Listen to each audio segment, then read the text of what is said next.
बातमी आहे शेतकऱ्यांनी आज मंत्रालयासमोर केलेल्या मागण्यांसाठीच्या आंदोलनाची।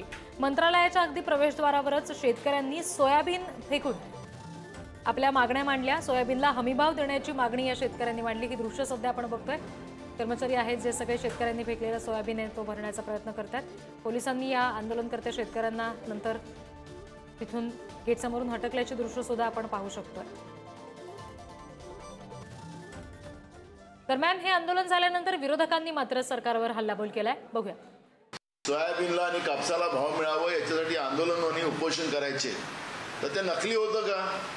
सत्ता आल्यानंतर 6000चा सोयाबीन आज 4000 रुपयाला दिला जातो। एकीकडे खताचे भाव वाढलेत, एकीकडे बियाणाचे भाव वाढलेत, डिझेलचे भाव वाढलेत, सगळे भाव वाढले।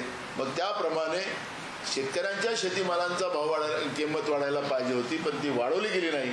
आणि म्हणून आज तरुण शेतकऱ्यांनी मंत्रालयाच्या समोर या नालायक सरकारच्या समोर मेहनतीने पिकवलेला सोयाबीन त्या आज मंत्रालयाच्या दारासमोर टाकलेला आहे। हा सरकारचा निषेध करण्यासाठी तो तरुण शेतकरी इथं आलेला आहे। आणि काहीच भाव नाही। 4-4.5 रुपये पावणे 4, 4.5, 3, 4.5च्या हाताचे आणि खर्च येतोय 5000। 4000 नी सोयाबीन विक्री चालली। शेतकऱ्यांनी फाशी घ्यायची वेळ आलेली। नाही शेतकरी 6000चा भाव द्या। 6000चा 30% सुद्धा उत्पन्न नाही अतिवृष्टीमुळे, आणि 30% उत्पन्न नसताना आणि हे दर पडले असताना शेतकरी जगेल कसा? त्यामुळे शेतकऱ्यामध्ये आक्रोश। शेतकऱ्याला उद्ध्वस्त करण्याचं पाप या सरकारने केलेलं आहे। 3800 रुपये दर 2014 मध्ये सुद्धा नव्हता।